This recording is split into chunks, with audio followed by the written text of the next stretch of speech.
Well, maybe we should just get going, Jeff. I think it might be. Yeah, for sure. And hopefully, I know some people may be having technical difficulties, but I'll be able to support them if I see them in the chat. Cool. Well, I think we just wanted to get together today. There's been so much good work going into keeping restaurants resilient, moving forward, through the pandemic and into the winter time. And so, today's session is called How St. Paul's Restaurants Found Resiliency. So we're just going to kind of talk as a group here to get started with the conversation. But first, let's go with introductions. So maybe I'll just start since I'm talking currently. My name is Jonathan Banks. I'm the co-founder of Next, and I've been working on the St. Paul Restaurant Resiliency Project along with folks you'll see here.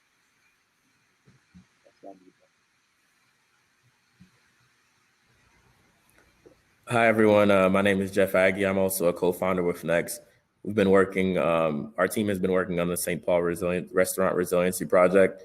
We're really excited to have as a partner the city of St. Paul and Mary Rick, who's been wonderful. And at the onset of the pandemic, really his thoughts were on how can we help our restaurants who has been affected by COVID the most out of, a lot of industries that have been affected. Morning, everyone. I'm Mary Rick with the City of St. Paul Economic Development Team, and excited to talk more about this project and share more about what we're learning and why it's so critical to support restaurants at this time.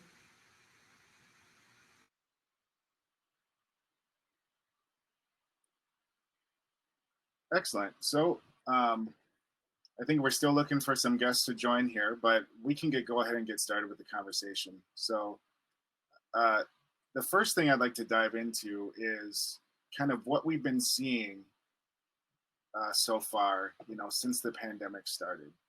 And it's just a question to get us talking here. So what is the most surprising thing that you've noticed or encountered since the onset of the pandemic as relates to restaurants?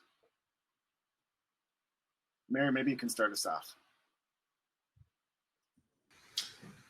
Jonathan, yeah, good question. I don't know what the most surprising thing is. Obviously, it was a shock to everyone's system last March when, we were all trying to understand what the news of COVID actually meant for our communities, for our businesses. It was quickly clear that in order to socially distance, that means that, that the governor and, various state leaders needed to set new regulations to socially distance.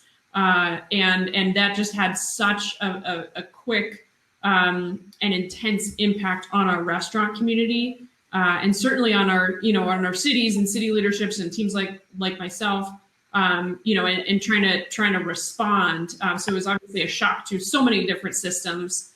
And, so I think that was the biggest surprise. We've never dealt with a health crisis like this I think in our generations. And so how to be versatile as partners, how to work with others in the community and understand quickly, who's doing what. And, I think unfortunately we've obviously seen, including in St. Paul, across the nation, across the region, so many closures already as it became clear. And the restaurant industry and independent restaurants specifically, they just work on such tight margins. And so 1 week going by, 2 weeks going by, and now we have months going by. It's obviously been very, very catastrophic for many restaurants. And, our teams and this conversation is obviously trying to support some of that triage work that's been necessary, but also think about the future. Yeah, that's a great response. I think you covered so much there, Mary.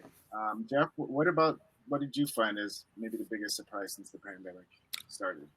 Yeah, in terms of restaurants, I think I would say resiliency, but that would go with, I think that's too close to the title of this presentation, right? But I think in working with a lot of the restaurant owners, specifically on this project, and has been the generosity of people who are facing the worst time of their life and yet are worried about others.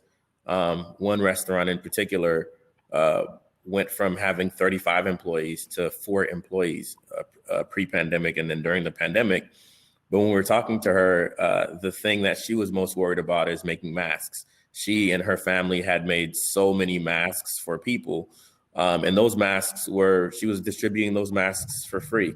And just that her concern was really on, she just wants to make sure she's able to distribute masks to community members. She wants to make sure that she's being supportive to her former patrons and former customers. And also just really caring about what are some things that she can do to help. And so for me, I just found that the kind of like the spirit of generosity that exists when someone's going through the worst time of their life, the most difficult time, so much ambiguity, and yet to be concerned about others. And I've seen that not only in the restaurant industry, but across the city, where community members are wanting to step up and help others, even during their most challenging times. And I'm not sure that it should be a surprise to me, but it's been a very big surprise and a good one, I think. And I think it shows a lot about who the residents of St. Paul are and the character that individuals have, even when we're going through our own challenging times. Yeah, that's really good, Jeff. And I think one of the things that I just add on to kind of a surprise for me was that how busy folks already were in their businesses. Like, of course, you're running and managing a restaurant, but how busy you already are compared to this load of work that you have to take on after that as well, because the pandemic sets on and you're kind of running not only your restaurant, but now you're running this emergency crisis management, other full-time job, which really just was very overwhelming. So it kind of makes sense that it happens, but when you're in the moment and you're going through that time, you're like, whoa, this is just so much for restaurant owners and businesses to take on during the pandemic. Well, great. Well, thanks for indulging in my question. I appreciate that.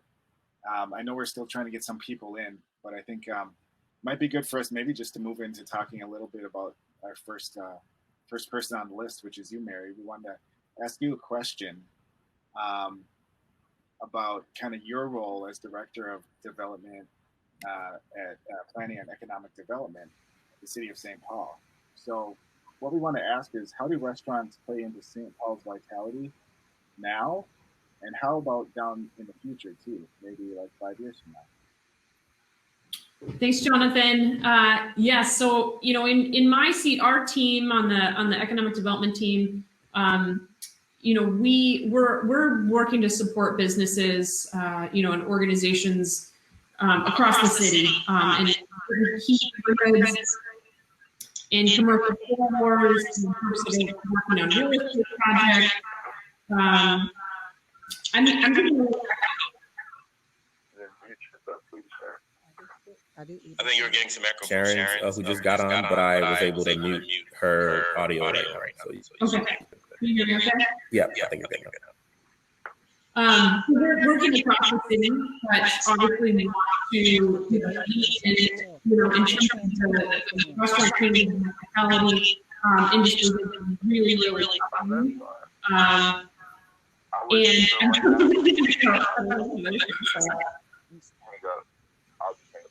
Yeah, Matt's still hearing the double echo. I'm not sure what that is. He's saying maybe it's only muted on your device, Jeff. Oh, thanks so much, Michael. All right, how about now? All right, I'm going to keep going, and then I'll pass. I think we're good now. I think we're glad to have her here. But restaurants. We all know this, right? Like this isn't a technical question, right? We're all connected to restaurants. Restaurants connect us to our communities. They're like the lifeblood of so many commercial corridors and neighborhoods. They're not only a place for a warm meal, but they're vital connection points. There's stories of culture and art in their food, but beyond that, in terms of an economic development perspective, they literally provide thousands of jobs. We have hundreds of restaurants across St. Paul alone. And so the pain that we're going through on an economic perspective is also felt, in our communities in such a way, when you're talking about the numbers of employees being cut, the impact on business owners. We have so many, starting a restaurant is a really, really difficult thing to do. And it's still one of those access points for a business owner to actually have control of their hours, control of their community and culture, and who they're bringing in. You have so many family-run restaurants, and we're able to, because of the nature of the customer base, right? Like, we're able to interact with this business owner and see them and learn their story. But it provides so many different facets of both economic and community life that they're just so critical to all cities, and certainly the city of St. Paul, wanting to lean into that, wanting to figure out through COVID, how can we work with partners like yourself to provide unique consulting and technical assistance, but also trying to look at what are the zoning and coding and fees that we can do to make it easier to have outdoor space and make some of these things a little bit easier to do. And we know that's a continued work in progress. But obviously, kind of going into the winter and into the future, we designed this project to look at both the triage, but also building for the future. And so how can we look at new revenue sources, new digital tools, helping our small independent business, and restaurant community pivot as quickly as possible. So those are some of our goals and why it's so critical to us. Wow, that's amazing. And I think getting down to the idea that, this is food, right? And this is something that everyone needs. And then you think about the jobs that you just talked about, Mary, that's huge. I mean, these are people, working in the restaurants who we really depend on, as their neighbors, community members, et cetera. And it's important that we keep supporting them, but also keep working with them in partnership to help serve us all going forward, really. So it's so good to hear about how that fits into St. Paul's plans for the future, and how St. Paul plans to continue kind of leading the way in this area of having such a vibrant, welcoming city for all. I've seen Sharon pop in a few times. I'd love to, if you can get on here again, I'd love to talk with Sharon a little bit, who runs West Indies Soul Food. Jeff, I'll just hand it to you for a moment and Sure. you see what your reflections might be after hearing from Mary. Sure. I mean, I think this project and working with the city of St. Paul is just so forward thinking. And we think about St. Paul, they wanting to be one of the cities, the best city to live in America, right? You think about the Twin Cities and what makes the Twin Cities special. It's the food scene, it's the cultures, it's the many different cultures that exist, whether it's from the African-American community here in Rondo, or East African community, or the Hmong community, or other, just a number of other communities who share that culture with us. And I think we become better as a entire city, and we become better as a region as a result. And when we think about food, food is a key part of who we are. We have Sharon on, and I just want to kind of yield my time to, if you can ask your question, John, just while we have her here. I don't know if she's going to be able to pop back out.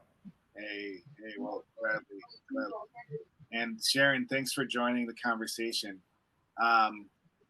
We've just done a little bit of intro on talking about the project so far, but what we want to ask you was, how has the pandemic forced you to think about your restaurant differently?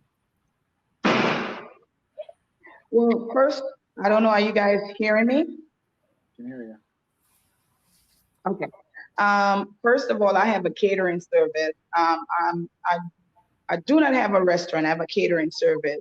But right now it is a restaurant because I had to maneuver and change my catering service to function as a restaurant. I have a contract with a high school where I cater for a high school breakfast and lunch.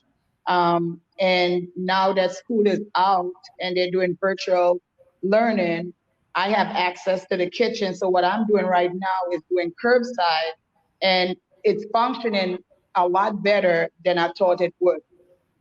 We're making a little bit over 5,000 a week, which was extraordinary for me. I wasn't expecting to make that much. So we're functioning right now as a restaurant, and we're doing fine.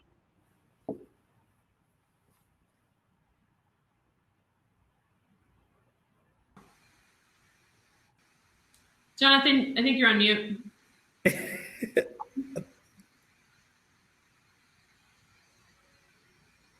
Jonathan's wondering, how am I still on mute? Yeah. So we've been having technical difficulty all morning. So hey Sharon, a question came in from Michael Antelock. He said, "How big is your staff right now, Sharon?" How big is? How big is your staff right now? Right now, actually, I had three employees. Right now, I have at least 6 employees right now. All right, thank you. Okay, I'm gonna try. Yeah. I'm gonna take a technical risk here and try to share something. But Sharon, I think you brought up a really good story there. Your story about how you've changed your business throughout the pandemic, and that's what we've seen working for sure. Folks who are ready to look at things differently and kind of go to where new revenue might be found. Yeah. So that's a super good example that you shared there. I'm gonna just try to do something here. Oh, there you go. Okay. And I see the screen. It worked. You see it? It's a win for technical difficulties, right? Yeah. The picture of Sharon on the screen, I hope. Yes, it is. Okay. All right. Tell us about this picture, Sharon. About which picture? Your picture? Yeah, I'm showing you. I have a picture of you on the screen. It's you with some of your sauces. Oh, I'm not even seeing it, but we also have a line of sauces that were in a few local grocery stores in all the Mississippi market. We just got accepted to the wedge. We sell our sauces online. From a catering service, I also have a mobile food unit that comes out in the spring and the fall, and then we put the truck up because being in the school is hard to function and run the food truck. So we usually put that up. I was very skeptical of bringing the food truck out. We also have a booth at the Minnesota State Fair, and I didn't know that the fair was going to have anything, but the fair has the food parade right now, and it so happened that we were one of the trucks that were picked for the food parade. So with me being skeptical of bringing my food truck out, my food truck is the one that's making the most money right now. Sharon, I know this is off script, but I just want to say congratulations. I remember when we first started working, the anxiety and worry about what the future would hold. And I'm so excited that all these things are starting to work out. I'm getting a little emotional, to be honest with you, because I remember just how difficult it was when we were doing the consultation. So congrats.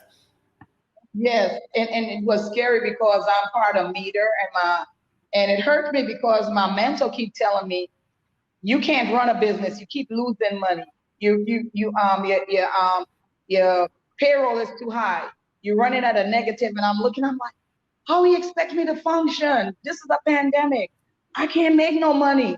And then I say, you know what? I'm just gonna have to walk by faith. And I have a young lady that worked with me, and she said, you just have to be resilient. And that keeps coming to my head. Being resilient, thinking outside the box. So I'm like, okay, we're gonna have to walk by faith. So we started changing things around, starting pushing more on Instagram, using our social media platform more, putting ourselves out there more as like a takeout restaurant, and that's been working. So yes, you're emotional. I am too, because this happened within the last month and a half. Yeah, like great. You've demonstrated a great decision making. So really excited for that. I think we're having a couple of our panelists come on. So we're going to do a little bit more of introduction. John, would you like to introduce yourself and kind of your restaurant? Hi guys, sorry I'm late here. I think I had the wrong link there. So my name is John. I'm the owner and chef of Boppin' Chicken and the Bopmobile, both located in St. Paul, Minnesota. Thanks so much for joining. How has the pandemic changed your business, how you operate? I'm sure that the other restaurateurs here have also talked about it, but it's really changed insofar as having to operate on more narrow margins than even before. Restaurants operate on very narrow margins to begin with labor and food costs and other costs of goods being a high percentage of that. Now, you have to operate even on shorter margins, just, losing 40 to 60% of your sales on a monthly basis has greatly affected that. So, it's all about being creative with scheduling, getting creative with the menu. I know right when the pandemic hit, we tweaked our menu pretty greatly to ensure that those menu items that might be lost leaders are no longer on the menu. So everything on the menu is nice and tight to bring in that profit. And same thing with the schedules, just to make sure that we can operate on a shoestring budget of schedule, but also make sure that everyone that's working has the tools they need, has the support, and has the confidence that we can succeed in the environment that we're in. Thanks so much, John. Jonathan, did you have a question or? I think what's been interesting is from your story, John, is definitely the food truck. How's that been going for you? Yeah, so we started the food truck about 4 weeks ago, and I think that the conception of the food truck was really about 9 weeks ago.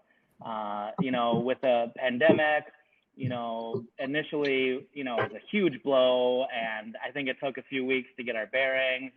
And then we started, I really started thinking of, okay, well, what's the next step? What can we do going forward? There doesn't seem to be necessarily an end. And even if, what defines an end? When people, when there's a vaccine or when people feel comfortable dining out again. I think that we see all these videos and pictures of people dining out or congregating, but in reality, that's a very small percentage of the population. A big part of the population is still staying in, being safe, self-isolating, and doing the right things. But you don't see that because, you notice the other things that get talked about. So, the plan was always next year to open a second location. With the pandemic, that was put off. And so I was like, okay, well, what can we do to continue growing, to continue getting the Boppin' Chicken name out there? And, so I really looked at all different avenues, but food truck became kind of the key or the number one idea. And so, from conception to when we launched was about 5 weeks. Really wanted to push it to get some life out of it this year, and then really go into next year full bore. And already this year we're doing pretty well here. Oh, that's awesome. Here, all right. Another technical feat of brilliance here. I'm gonna attempt it. So let's see if I can get it going here. I'm not sure if it's just my computer, John, but I can't hear you very well. It might just be me. I'll speak up too. I might be whispering. Okay. Sorry about that. I'll try to do another technical feat here. So, John, maybe if you could tell us a little bit about what is going on in this picture.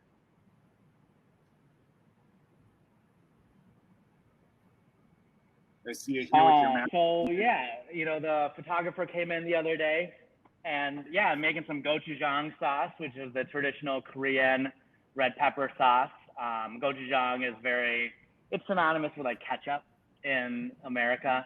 But then you can make a sauce with it, goes on everything. But so it's our signature sauce. And yeah, definitely, wearing the mask. All the employees wear the masks. I'm not wearing one right now, obviously, but they wear the masks when they're working. And, I provide those for the employees. And, we've had probably, 2,000 masks since the pandemic that we've gone through. And, just want to be safe with everything. We take temperatures of all the employees every day, ask a lot of vital questions of the employees. And the employees feel safe in the environment and they feel comfortable self-reporting any issues. Like we've had a few times where they have been in contact with someone that has had the coronavirus. And so they've voluntarily stayed home, gotten the test, and waited until they were negative. So thankfully, we haven't had any issues with that with our employees. But again, if that happens, we'll take the right precautions going forward there too. Awesome. Thanks, John. Thanks. Yeah. So is Rico on? I'd love to bring Rico into the conversation. I saw him pop on a little bit earlier. Okay, well, maybe while we wait to get Rico back, I'll just go over, maybe Mary, I'll ask you a question here. So from what you've heard about Bop and Chicken today from John's presentation and what you've heard from Sharon as well from West Indies Soul Food, how do you kind of see the changes or adaptations they've made complementing St. Paul and what St. Paul sees as the vision for restaurants going forward? It's just so inspiring to see both of you guys, Sharon and John. And your businesses and your work is just exactly who we want to be working with and supporting and learning your stories. I put in the chat, it's like this real life view for all of us. Like you're in your restaurants, you are running through your day. It's like restaurant life. And I've worked in a number of restaurants in my time as well, and it is just it's constant. We just so appreciate you both being here for all of your work to try to carve out these different pivots and opportunities, and we see you. We want to do whatever we can to support you. We've heard a lot about trying to drive new revenue models and trying to drive customers. And so the more that we can learn about what do you need to do that, the more that we can work to try to support you as well.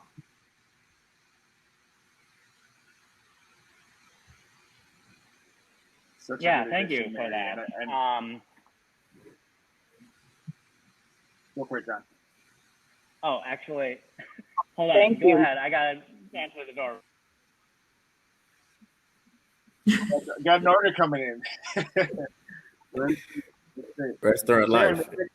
Yeah, Sharon, I've got a question for you. If you can, if you're still attuned to us here, looks like we get the phone to your ear there. So, the question I have is just thinking about what you said. It sounds like you added 2 to 3 new revenue streams this year. Is that true? Is that about right? I can barely hear. Okay. It sounded as if with the hot sauce and with your carryout, you've added 2 new revenue streams this year from the pandemic. Is that right? Yes. I think that's just phenomenal to see that type of adaptation happening right now. Wait, how quickly did you know that you would need to make those maneuvers? How quickly did you know you need to adapt like that? I would say it took me about a month after, I think like in April when everything stopped for us. After the school gave us notice that the school was going to be shut down, it kind of scared me a little bit because I'm like, okay, what am I going to do? Then my staff went ahead and they applied for unemployment. And then I was stuck being by myself. And I started talking to a couple of the restaurant owners. And then my son has been trying to get me to do takeout for about 2-3 years now. And he said, Mom, this is an opportunity. You keep saying you can't do takeout because the kids are there. The kids are not there now. Why don't you talk to the school and see if they'll allow you to do takeout? So I did speak to the school and they said, yeah, nobody's there. Go ahead, use the kitchen, do what you need to do. As soon as we know what's happening with the pandemic and the school, then we let you know. So I went ahead and walked by Faith again and started pushing and advertising takeout through social media. And at first it took a little bit, but when we brought the truck out and we started practicing the social distancing, we put the cones out, had our employees wear the mask, had them wear the gloves and everything, trained them before they went out there, then stuff started picking up. People start trusting us a little bit more. And then when they come and they pick their food up and they see us come out with our cart and bring the bags out, have the bag sealed, have the mask on, the gloves on, then that started picking up. I think people need to know that you're providing a safe environment and a safe opportunity for them for their food. And then I think they'll trust you a little bit more. So I think the public trusts us a little bit more. So that's why our business is doing a little bit better than it was now. It's beautiful. Great, great. Well, I think it's just amazing. So I want to ask a little bit of a kind of an insight question, because we've all worked together so far on this project and been in communication over the summer.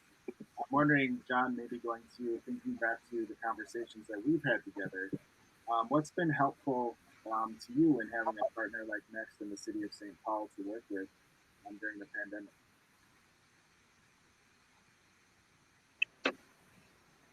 Well, first off, I think that just the collaboration and knowing that there's people out there who support you and who are, trying to support other small businesses and help problem solve. This is something that we've never really encountered. I've been in the industry for 20 some years, and something like this we've never encountered. And that's just 20 years. I think the U.S., you can say 100 years since the last pandemic like this. But especially for restaurants to have to pivot in such a manner is almost unheard of. And so just to be able to bounce different ideas off of other people, and I know Next has been very instrumental in that with small businesses, but, just talking with other restaurant owners and chefs and employees, it's really been a collaborative effort, and that's really positive to know that when we're working in the restaurant on a day-to-day basis, it can feel like you're out on an island all by yourself, but to know other people are also experiencing the same things and having the same exact issues. We're a small restaurant, one restaurant, but then you think of the fine dining restaurants and the higher end restaurants or the multi-unit restaurants. The issue is the exact same in every single restaurant, and that's rare. That's a little different than normal.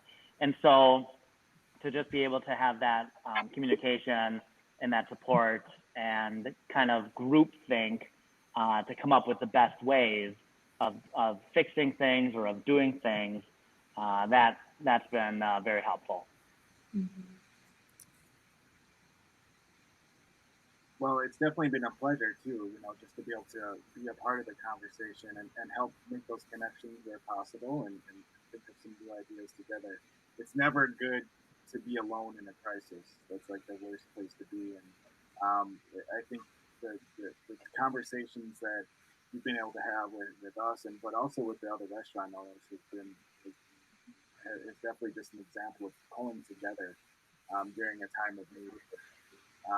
And Sharon, I'd ask you the same question. Maybe if you could share with us a little bit about how your work with Next in the city of St. Paul has been helpful during the pandemic.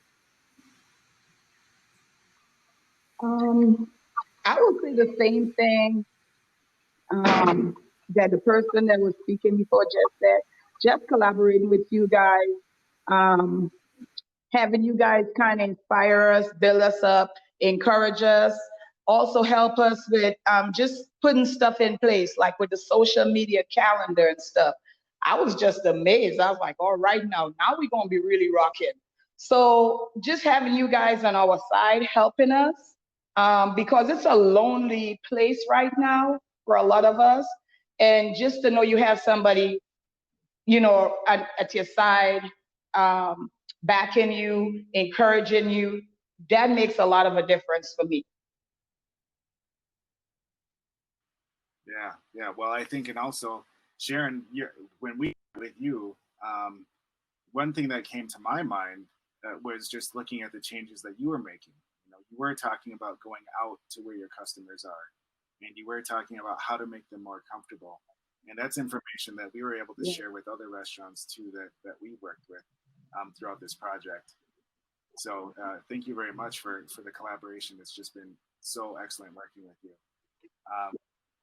And thank you guys for just being an inspiration to me and motivating me. You guys just don't understand how scared, well, at least I could speak for myself, how scared I was at the time. I'm not as scared as I am right now. I'm still a little bit scared, but I'm seeing a lot of progress. It's making me feel a lot better, but it's scary working right now in this pandemic, not knowing what the future holds.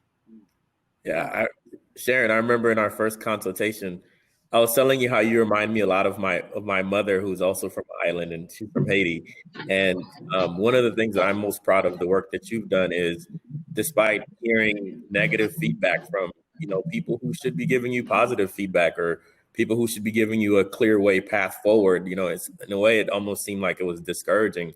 And I just want to take some time to really affirm just your resilience during these last few months. To like you could see it on your face, you know what I mean? Like, yes, the data or all those changes we could talk about, that's important, but for me, just sitting here, just looking at the difference in how you look and how you feel, I just want you to know that inspires me and it inspires Next, and hopefully it inspires everyone that's listening and that's watching as well.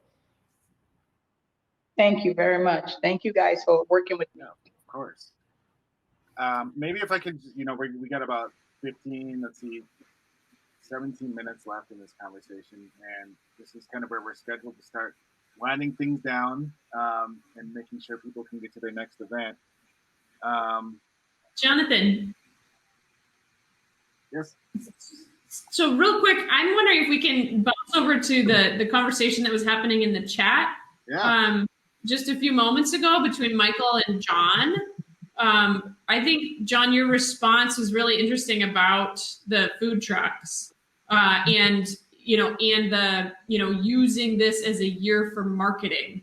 And I think we've been, kind of reading that and hearing that across a number of restaurants and businesses, where a lot of restaurants are, and downtown is one, real pain point right now, right? Where, downtown we're struggling from not having those traditional office workers. Right? Certain restaurants are really struggling from not having this built-in traffic wherever that might be, that traffic patterns have changed so dramatically that, the importance of building these new customer relationships is just become so vital. And I'm wondering if you can talk about that, especially built off of that question in the chat.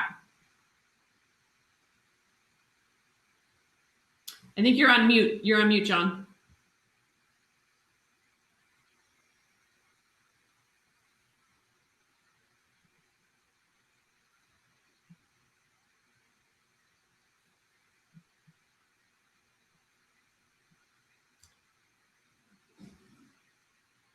Hear you. I was on mute myself.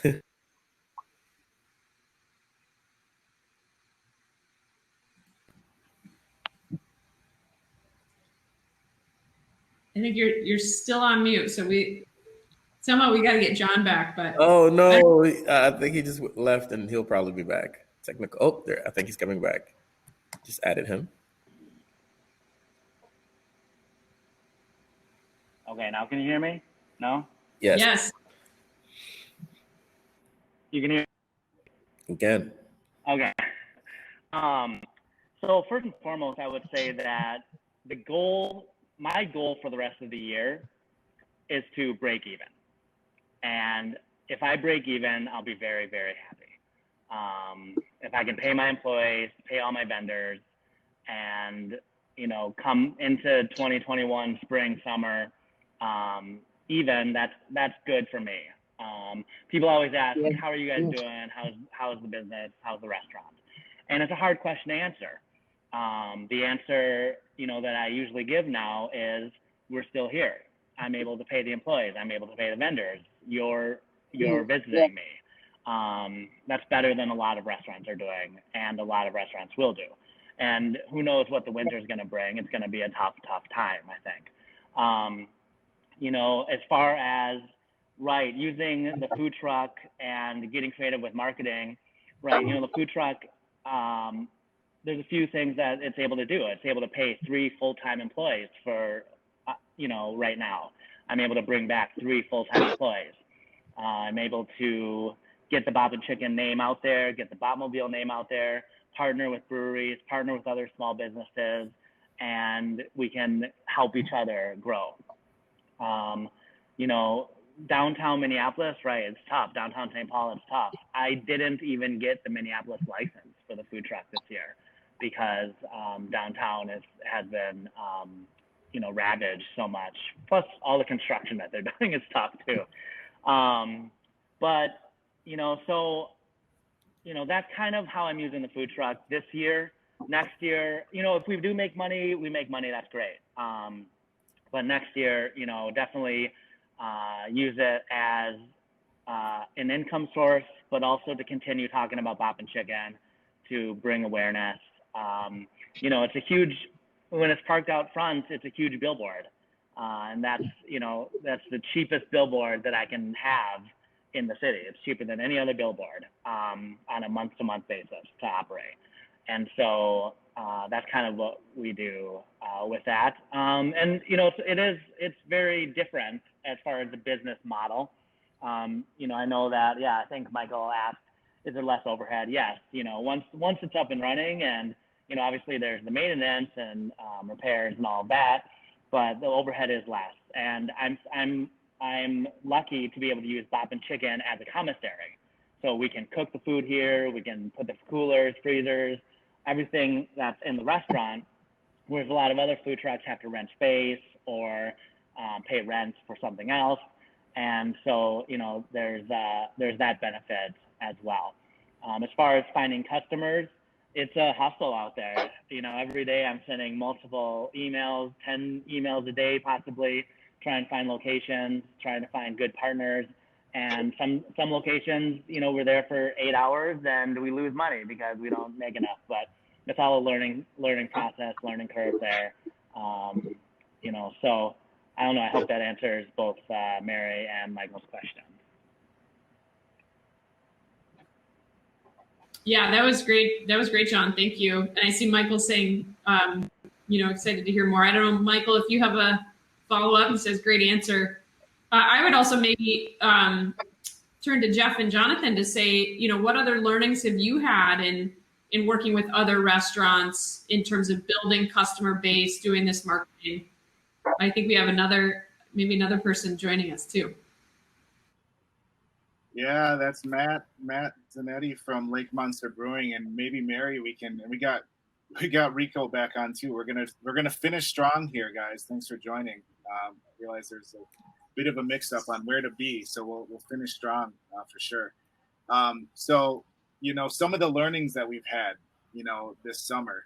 That's kind of the question Mary was posing to us.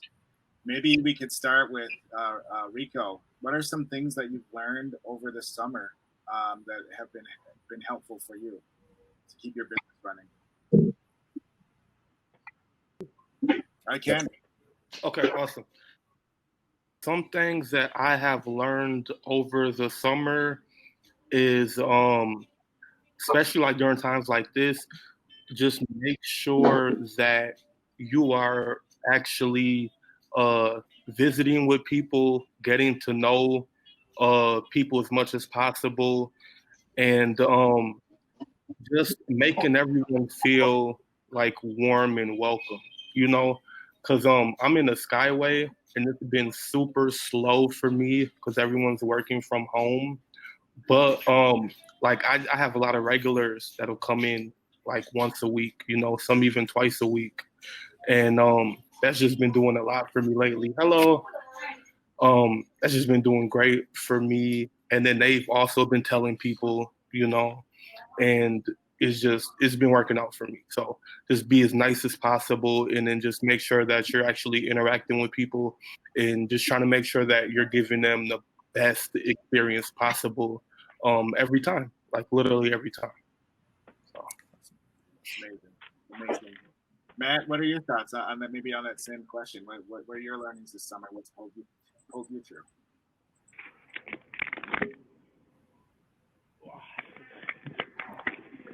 There's only 2 of us in my entire place. I don't really need to wear my mask, but it's just habit. Yeah, I mean, the summer's been nuts, man. I mean, for all of us, obviously. But, I mean, the key word for us has been pivot. Just pivot. Just change. Just adapt. Just keep making it as safe as possible. And as we've created a space that I believe is as safe as we can make it, people are responding to that by coming back. I mean, it's good, and I know you've had some special events there too. Even for Startup Week, you had one. So, is that part of your pivot? That's tricky. So, a meeting with my management team, my managers last week, or a week and a half ago, we had to kind of land on a number. Because we used to host events all the time, like, you know, 50, 60, 90 people. And the number we landed at was 26. So it's like, so you can get like 5 tables that are adjacent to each other. But, you know, it's like hosting the Twin City Startup kickoff thing was really cool. But it's like, it's just so tricky. It makes my staff really nervous. You know, it was, Benjamin had the tent. And it was, most people drove through and just picked up their stuff. And so it was fine, but I don't know, man. It's so weird. Yeah, it is. And so we're going into a time where we're going to have to think more about this. And Michael posted a really good question about what are plans for winter. And this is actually, you know, something we had scheduled to ask. So we'll kind of just go around the horn. And we'll start with the people who we can currently see on the camera for fulfilling orders right now, possibly. So maybe Rico, starting with you, how are you going to make it through the winter? I'm going to make it through the winter. I plan on, well, I had 2 different routes that I was going to take. One of the routes was, well, actually, I had 3 options that I considered. One of the options that I considered that would have probably been the easiest, of course, is just to shut down for the winter and follow up during the spring. The second option that I had considered was to flip the whole operation into just turn it into like a hot food. I mean, not hot food, but hot beverages, so like coffee, teas, hot chocolates, etc. And you know, things like that. But my third option, actually, that I've been kind of putting into play right now, is that I am actually I've made a bunch of punch cards. And I've been kind of just going around to the local businesses, handing out my punch cards. I made a list of all of the different places in the area. Like there's a Bruegger's Bagels across the street, Chipotle, Candyland, Walgreens. So what I'll be doing, instead of letting my product expire, I've just been going to the different businesses every day. And I've just been dropping off just like a small single scoop of ice cream, but I've been dropping off like 10 of them for each staff member. And that's actually generated some more people for me as well. So I figured if it's gonna go bad, I might as well give it away, you know? So I just plan on really hitting the ground as hard as possible and to just show my face around the area and just try to give some stuff out to people and just let them know that I'm here. Yeah, I just plan on just hitting the pavement hard and just doing a lot of marketing through the whole winter time. And I'm hoping, because I predicted on being slow for the winter anyway. So it's like, why not just try to go hard on the marketing all winter and then just try to rev up for a busy spring 2021. So great, man. So great. This is, Yeah, man. We're wrapping up here. We're going to go through this question a couple more times, but this is one of the things that I love about working with you. It's because you're just like grinding, moving. You have you have making decisions. The best decision that you can make, you're taking it. So I brought a good example. You know, I also signed up for the food delivery, the DoorDash, the Grubhub, Uber Eats, all of that stuff. So that's been helping. It's just like you got to grind. You really have to figure out, like, okay, if these people can't get to me or don't know I'm here, how can I make it known that I'm here? You just got to get out there. There's no other choice. Like, social media is fine, and I know that's everyone's biggest thing is doing social media, but I'm kind of old school. Like, I believe in actually, smiling at people, talking to people, just letting them know. At the end of the day, I feel like if you're a good person and if people genuinely see that you're a good person, you're a nice person, like, they'll go out of their way to support you versus going up to Grand Ole Creamery or going to Dairy Queen or, like, whatever the case may be. Just like with the beer thing, if they see that you're a good person genuinely, like, they'll come to you before they go to, like, Surly or Summit or wherever, like, that's how I am. Like, I want to put my money with someone nice, someone that I know works hard, that I know is going to appreciate it, Definitely. So yeah, that's kind of what I believe in. You sound like someone who's built to run an ice cream shop, man. Agreed. Let's go to one more of our panelists. How are you going to prep for winter? How are you going to make it? John and I were on Google Meet for a long time before we finally got over here. So we talked about, this for a while. I mean, my patio is going to mostly go away, but I've got a big tent, and indoor seating is going to be at, 36% capacity, safely distanced. That's as many people as we can fit in here safely distanced. We're going to do as much marketing as we can too. We've increased our social media stuff. I kind of wish I had an ice cream shop because, like, I can't run around the neighborhood and just give away beer. Like, all the kids, here you go, kids. Exactly. But yeah, so pretty much ditto on most of what you said, buddy. I mean, like, just try to get out there, stay relevant. Like, that's the other word. Like, pivot is one thing, and relevant. Like, stay relevant. Make sure people still know that you're there, and be nice. I have a question. What is your capacity right now? I have a lot of capacity. I mean, I have 154 seats outside. I have 100. Okay. Could you do any like events with like live artists, music? We had music last Saturday. Okay, how did that go? Yeah, it's a jazz quartet, man. So it's just nice and chill. Super great. It's the adjacent building to the coffee roastery.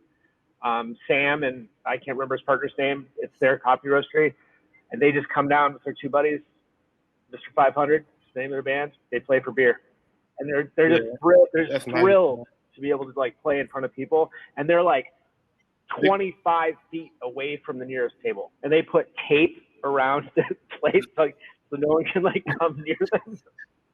Their tip bucket is, like, over there.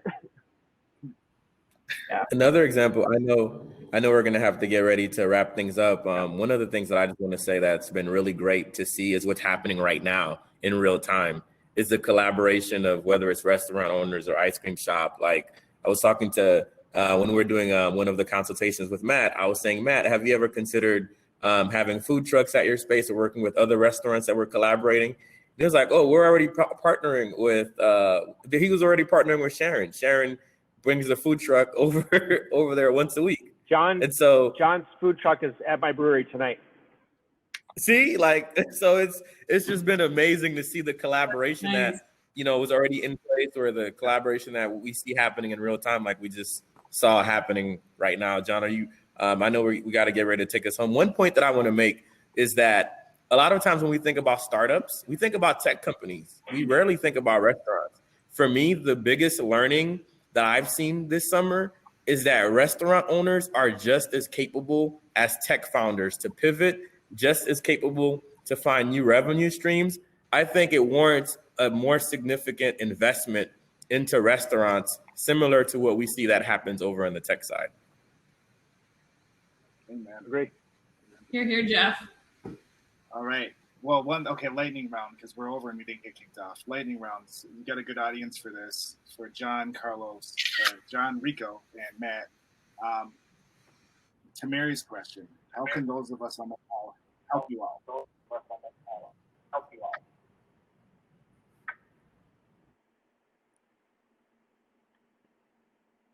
Contact your state legislator and tell them to extend the SBA forgiveness.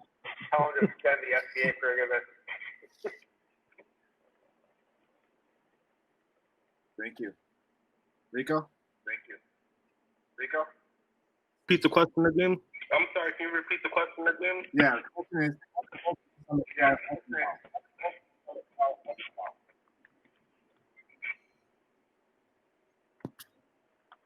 Jonathan, I think you're a little fuzzy there for me too. Rico, it's the echo. I think that's your microphone echoing.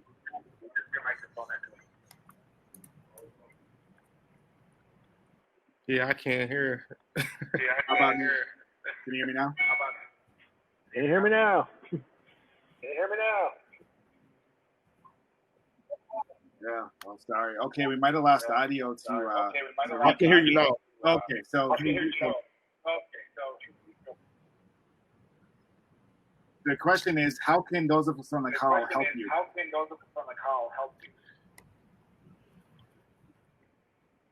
Honestly, I feel like at this point, I really have to help myself. Mentoring me, making sure that I stay on track, and that I stick to my plan that I have. And also like any type of resources that you guys have that you might not be aware of would be good.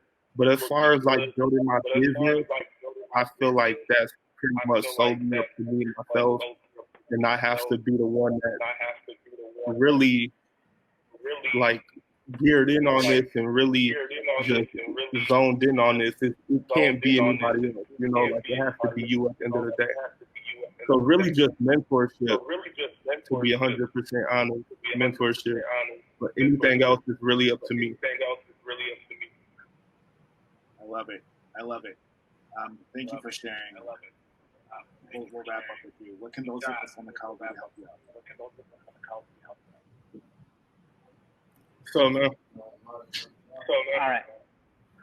Yeah, I think it's just talking about supporting small businesses and supporting small restaurants, independent restaurants, independent breweries, independent businesses. The larger national chain type places, they've got the money. Small independent restaurants don't. And this is, I think that, when you think about the margins of being, 5 to 10%, and then you think about losing 50 to 60% of your business, a lot of people don't do the math correctly and try to figure that out. But, it's just about, just keep promoting independent businesses and the neighborhood, bars, restaurants, whatever have you. Thank you, John. And thank you all for joining. This has been a really good conversation. It's good to get over some battle and really get some great insights out of it. Matt Zanetti from Lakemont for Green, Rico Thomas from Rico's Ice Cream Parlor. We had John Gleason from Bop and Chicken. And then we had West Indies Soul Food. Thanks for joining. And last but not least, we had Mary Rick from the City of St. Paul. Thank you for joining out. Jeff, any final words?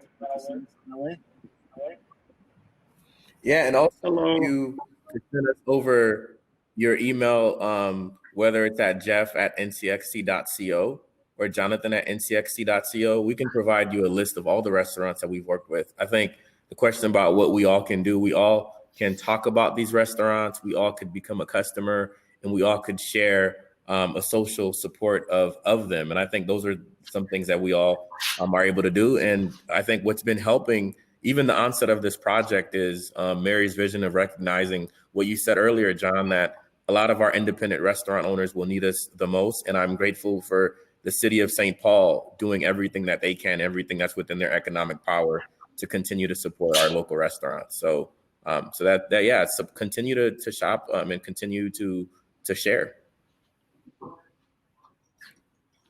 Thank you, Jeff. Okay. Yep, let's all stay in touch. Good comment, Thanks, man. everyone. Let's stay in touch together. If you guys need any more information on the program, me and Jeff will be happy to disseminate that contact information as well. So you can email us. Our addresses are listed in the chat.